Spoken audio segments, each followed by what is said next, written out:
Welcome to Trillions. I'm Joel Weber. And I'm Eric Balchunas.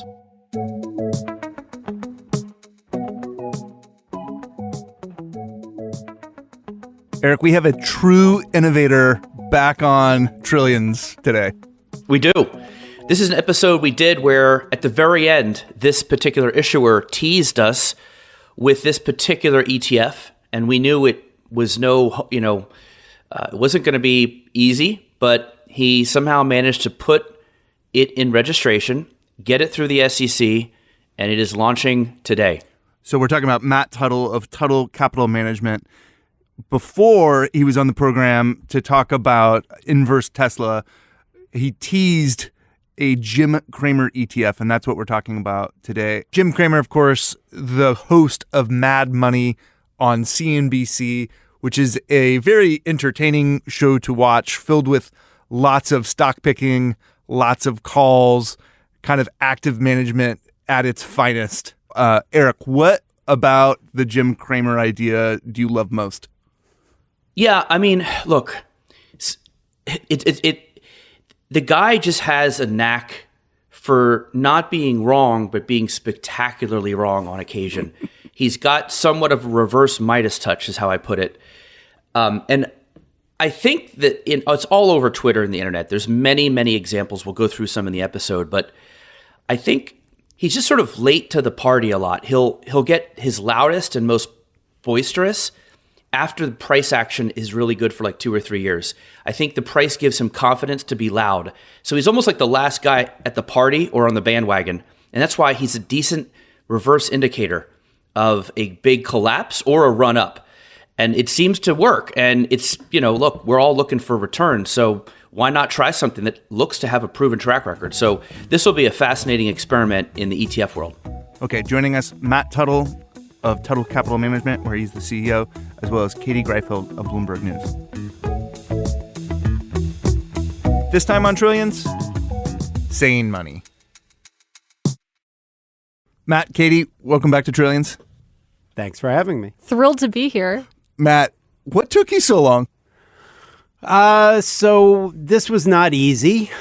When you launch an ETF, first off, you've got to get a board of a trust to say yes to it. Then you got to get it through the SEC. And boards in SEC tend to be more conducive to like S&P 499 than they are to, going short the recommendations of a media pundit. So, convincing a board, it was a lot of fun. Not as hard as I thought it would be, but certainly not a slam dunk. And then convincing the SEC, whenever you're doing a first of its kind type of ETF, you're dealing with a larger pool of people at the SEC than you are when you're doing something simple. So took a lot longer than I had wanted it to, but we're finally here, so that's all that matters. Who all was on that board? I mean, it's a board of directors at the trust that, has got to approve an ETF, and it's like, 20 people, a lot of who have been in the industry for like 500 years. So, they're used to hearing pitches for normal stuff. I would probably venture to guess they weren't used to hearing pitches like I gave them. So, they had to kind of noodle on that a little bit before saying, hey, let's do it. And what was the pushback? I'm really from the board level, there wasn't. It was just wrapping their head around it. From the SEC level, the biggest pushback we had was just putting Cramer, the name, into the ETF from the argument of if you've got someone's name in an ETF, but they're not actually involved in the running of it, which I would argue he kind of is, but, not by choice, then, that's kind of an issue. So we threw Tracker on the end of it and took him a couple of weeks to think about that. And they were cool. And I like Tracker better anyway. So there we are. So what's the official name? So we've got the inverse Cramer tracker and the long Cramer tracker. And let's dig in here. So it's actively managed. We'll go with SGIM, which is the inverse Cramer tracker, which I think is the one most people are interested in. Probably. Explain how it's going to work. It's long, short, right? It's not just going long the stuff he doesn't like or short the stuff he does like? It does both. Can you just go through how it's going to actually function? Yeah, and you are correct. It's going to be long, short, and in probably the way it's going to look and smell is as the market is going down, it's going to be getting more and more long. And as the market's going up, it's going to get more and more short. So basically what we're looking at is three things. We're looking at when he comes on in the morning, which is typically like 8:45-ish to 10. We're looking at tweets he puts out during the day, and then we're looking at Mad Money. And if he specifically says either buy a stock, then we're going to go short that stock at the next practical moment. So if it's Mad Money, we'll do it, sometime around the open. If he says it at 9:45, then, probably we'll do it at 9:45. And if he tells you he hates a stock or sell, or something like that, then we're going to go long that name again at the next kind of practical entry point. So that sounds like a massive amount of work. I know. I was like, that sounds like a full-time job right there. It sounds like that's like so many hours spent watching this man on television. Yeah. And so there's three of us who do it. At the end of the day, I'm the final arbiter. So sometimes, he's not 100% clear. So, David Faber might say, hey, Jim, what do you think about Alphabet earnings? And he'll say, oh, they had a great quarter. So I want to be the guy who's like, all right, is that going to be enough or is that not? So I've got to watch it. I've got a team who's watching it. I am very concerned about the long-term impact on my brain cells.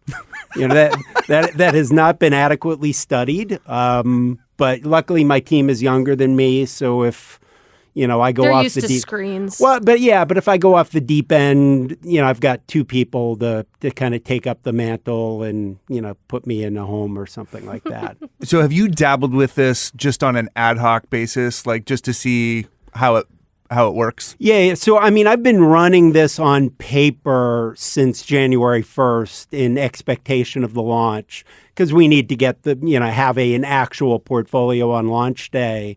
So, yeah, I've watched every episode of Mad Money for the past 2 months. Can't say it's getting any better. And walking over to the studio, I'm watching Cramer. Other things I would have rather been doing on the walk over here, but I chose to do it, so it is what it is. So when you go and you decide this is a convicted Cramer call, this is where we're going to do the opposite. I'm thinking of like Meta. Remember when he he cried a little bit on TV because he had recommended Facebook for so many years. He loved Zuckerberg and he had a mea culpa. I was wrong. I'm sorry. This stock is awful. That's when you would have bought, right? Because we would have gone long then. I wished we were up and running because that would have been a great long. So it's up 60% since then, which this is why, in my opinion, this ETF could really do some damage because all you need is a couple grand slams for an ETF to overcome some wishy-washy ones. We've seen this in a couple ETFs, and again, there's definitely grand slam potential here. 60% in a couple months is really good. That could power over 3 or 4 dogs. No offense, we may put you out of business on all this Bogle stuff. Man, Matt Tuttle just making shots all over the place. Zing. So you've been watching a lot of television for several months now. How big are these portfolios? How many names are actually in them? So my goal is to have, SGIM between 30 and 50 names. I don't want to get any above 50 because then you start diluting it. And LGIM will be, less. Typically, we've been running it around 30-ish names or so. And again, I don't want to get any more than that because you start really diluting the portfolio. As of today, what are the largest holdings? So what we want to do is we want to equally weight the holdings. Yeah, I was wondering how you're going to allocate. Yeah. So we're going to equally weight it unless there's like meme stocks in there. Then they'd probably be a lower weight just because I don't want, AMC ripping 50% in 5 minutes to mess anything up. But, it's the names you'd recognize. Your NVIDIA's that he, I guess, named his dog. He's all over that one. We'd be long crypto because he still hates crypto. Eli Lilly is one that he keeps saying he loves. So stuff like that. So if he doubles down and keeps coming back to things, what do you do then? So we're not going to add to it, but the way it's working is every night there's new stocks, and we're lopping off the old stocks. But if he keeps doubling down on something, like Lilly is a name that he mentioned, on Mad Money, what was it, Tuesday night, but he also mentioned it, a week or so ago. So that's a name we just wouldn't lop off. And if he keeps mentioning it, we'll just keep it on there until he stops, and we need that room for something fresh, because I want to keep it fresh. So this is a little meta. What happens if he mentions either of your tickers? Then the universe probably explodes, and we're all dead, so it really doesn't matter. None of us are here, and I'm really hoping he doesn't do that. What happens, though, for real? We would ignore that. But I've had people tell me, hey, I'm calling into Mad Money and saying, hey, Jim, what do you think of S, Jim? Like, all right, do it. I think he's too proud to actually say go long S, Jim. But it might be a fun joke. I know he tweeted it when the filing hit. He had a little tweet storm on this. At first, I think he tried to ignore it, but then I could tell it. A couple days, he was just lashing out a little bit about it. And I think one of his tweets was, what if I just recommend S, Jim? That'll show him, or something like that. So yeah, he's had a few things to say.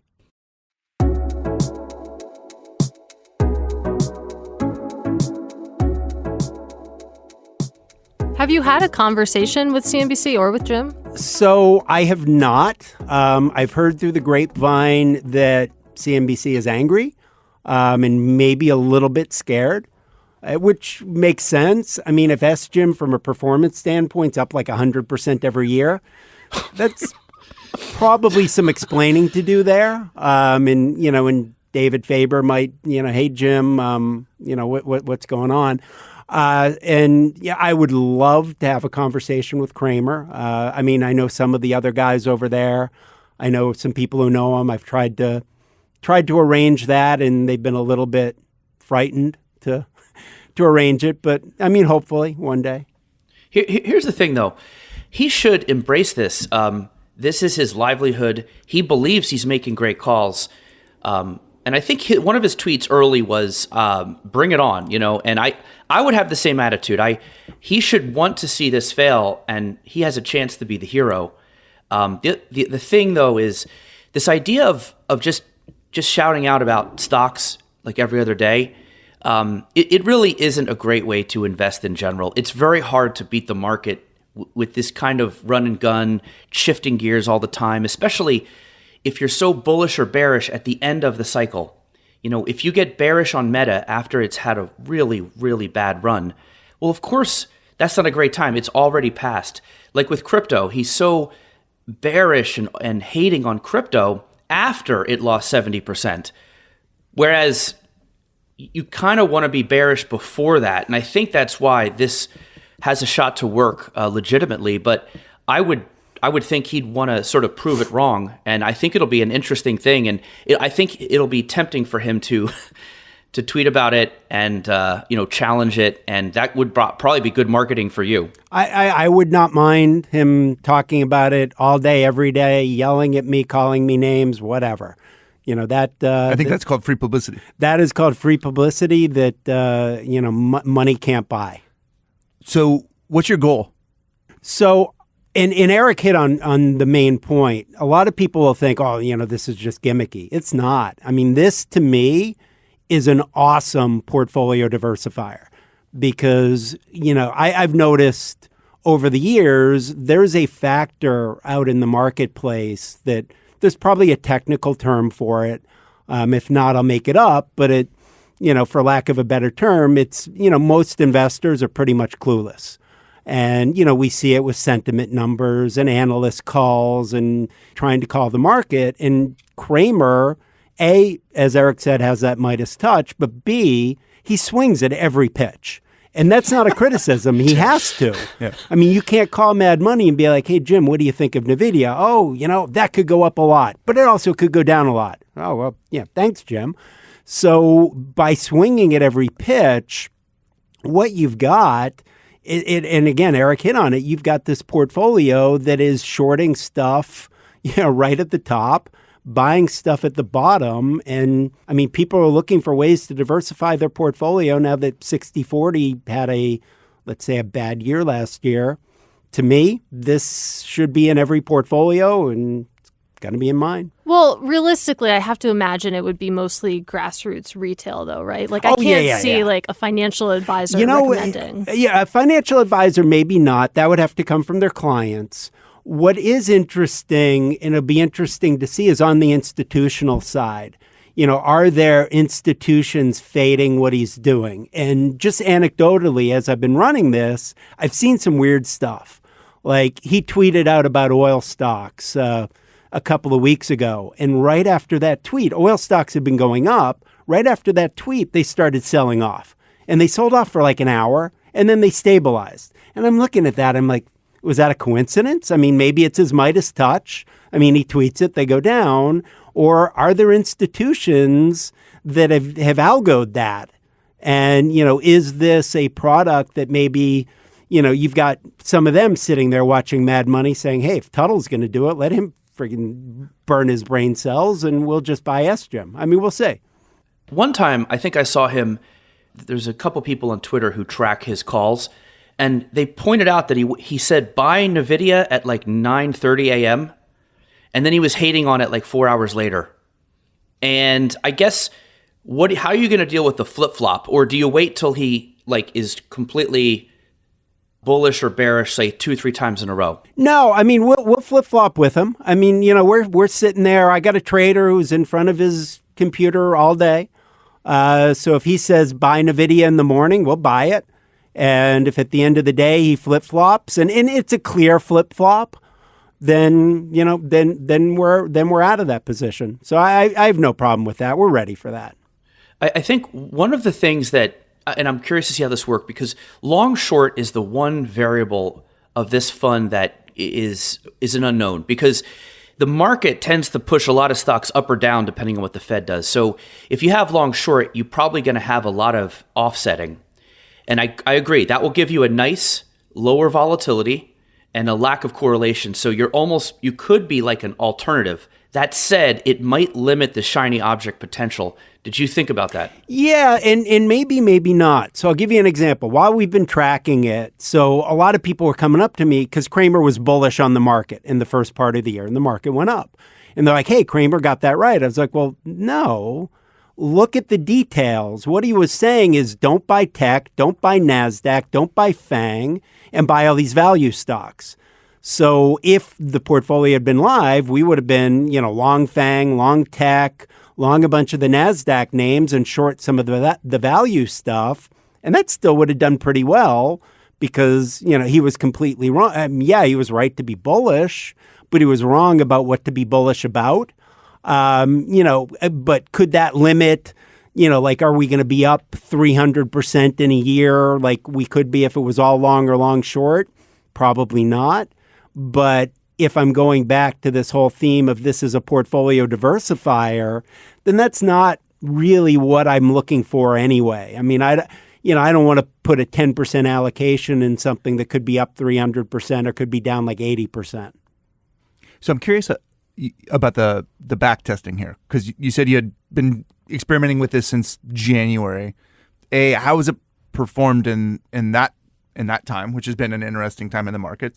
And then, sort of impossible to go back test for 3-5 years, but how did you attempt to do that? So I probably can't comment on performance stuff. That'd probably not be a good thing. But certainly there would have been some names like Coinbase was kind of a double.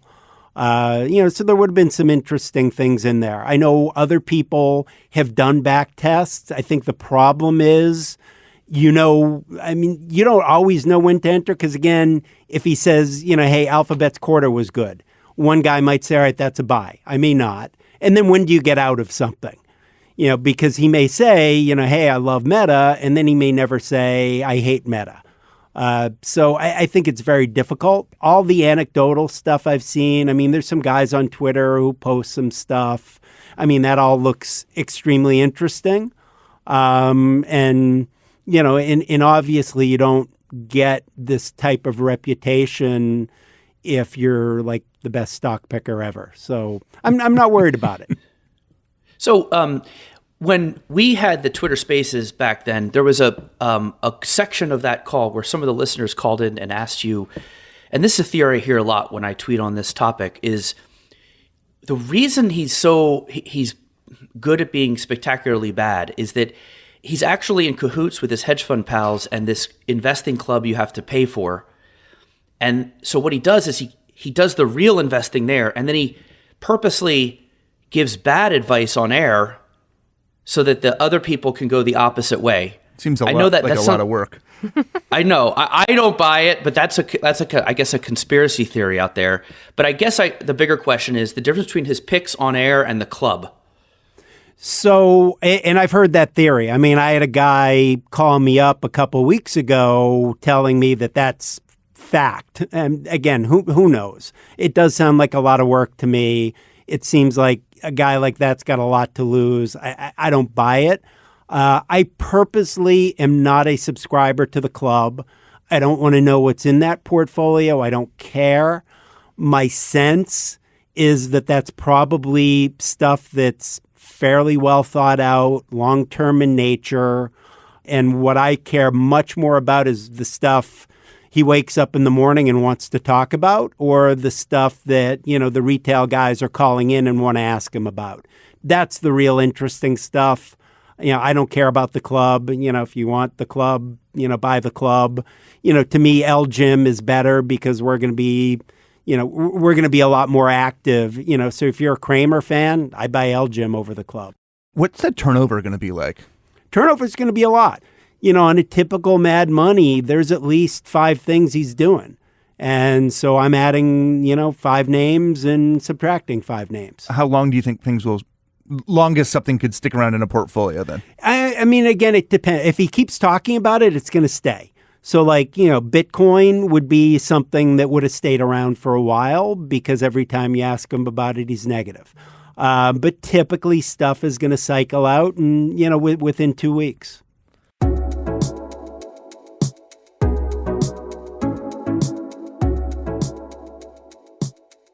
I still can't get over the fact that you watch so much TV. I mean, you have other funds to manage as well. Is that a process that you could see automating somehow? I mean, AI is so much in the news right now. This actually seems like some place where natural language processing could come in handy. Yeah, I mean, if AI gets to a point where they can discern, I'll totally do it. It's not as bad. I mean, it's bad from the standpoint of I'd rather watch other stuff, but I can't sleep past like 4 or 5 in the morning. So I'll wake up, I'll watch, the Mad Money tape. The cool thing is you can fast forward through the CEO interviews because that's a total waste of time.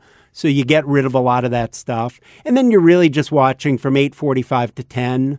There's other stuff going on, but I got 3 people watching. But yeah, I mean, if someone's got an AI tool that can discern between they had a good quarter and buy, I'm all for it. So best case scenario, we have you back on in a year, let's say. What do you think inflows are going to look like? So I really have no idea. I think this is the type of thing where you're going to get a lot of people saying, hey, they're going to look at it as a gimmick and say, I'm going to buy 100 shares, see what happens. I think my idea of this being a portfolio diversifier is going to take a while for people to be like, wait, you're right. I mean, this is totally uncorrelated from everything else I have in my portfolio. Again, what I don't know is, institutions, are they going to be interested in this or not? So, I mean, I could see this at 25 million. I could see it at 500 million, and either one wouldn't surprise me. I am very curious to see what this is in a year because I really have no idea. Eric, what do you think? Put your analyst hat on. Yeah, I mean, a lot of times these kind of ETFs, especially ones that are going right after direct retail, performance will rule. I mean, this one is special because of the type of media attention it will probably get, especially if it starts to outperform. I think the media pounces on this. It's like low-hanging fruit for a story, right? If this thing starts to do well, that's where you get to the 500 million mark. I think If it's, sideways or struggles, yeah, I could see more like 25 million. So if you really break this down, it's not that different than other trackers, right? There's hedge fund 13F trackers. People like to track stuff. And what ETFs really do, which people forget, is they make things convenient. So as Matt just said, he's doing a lot of legwork for you to be able to sort of just have a little trade on that goes opposite of this guy who is wrong a lot. So that convenience will appeal to people if they're into this idea. And so, I don't know. I would, if I had to bet, in a year, I could see this at about 100 million. That'd be my guess, but we will see. Be interesting. The long Cramer tracker, that's also long short. If that happens to work, will that get assets? I don't know, because obviously the sentiment is much more on the other side, but performance is a big deal. So that would be the one sort of weird variable, is if LGIM starts working, and maybe the fact that you launched this, it completely turned around his philosophy and he starts being right all the time. I don't know. That would be interesting. I don't think so. I don't think you teach an old dog new tricks, but I'm open to everything. Matt, I want to go back to one thing you said. Your belief is that this is something that would work in a lot of portfolios as a diversifier, that it's not a gimmick. But I am curious, now that you're launching the Cramer suite, you also have, the Cathie Wood suite that you were behind. Do you worry at all about getting a reputation for gimmicky products? I mean, a little bit, but, at the end of the day, I'm a trader at heart. So I want to design products that I'm sitting there saying, wow, I want this. And so like, SARK, for example, to me, that's just a better hedge. If you are negative about the market, I'd rather be short Teladoc and Roku than Apple and Microsoft. Here, I've been wanting to figure out a way. I mean, how do you, monetize the idea that investors are clueless and take the other side of it? And to me, this is just a better way to do that. Okay, I have to say, I think this is a really fun idea. Do you think, is there any more fun product in the market than this? Oh, no, this is the most fun product in the market by far, until I come up with the next one, which we'll see. I mean, I'm always thinking. It's like when you write books, it's like, what do you do next? What do you do next? And it's like, you had a little string here. Joel, I have the next big fun idea, animal shares, where each ETF is based on an animal that picks a stock. So if you're into porpoises, the porpoise picks the stocks. This is based on that sort of monkey throwing a dart theory. And it's just all about animals picking stocks, and you get to pick which animal does the picking for you. I want a crow ETF. I mean, I'll test it with my dog. See, he likes to sit in front of my Bloomberg terminal. Oh, man. There have been people kicking around the sort of monkey dart and random idea for years, but I thought it might be cool to expand that to some different animals. I gotta say, Matt's Cramer products seem a little bit more successful than the animal one, Eric. I'm thinking probably, yeah. People love animals, Joe. Kids and animals will always upstage everybody. So, yeah. All right. But yeah, that's probably more of a half joke than a real product. But yeah, this is probably going to be the one for a while. Matt, we look forward to seeing how these perform, and congratulations on putting in a lot of hard work to bring this idea to market. Thank you. Matt, Katie, thanks so much for joining us on Trillions. Thanks for having us. Thanks for having me.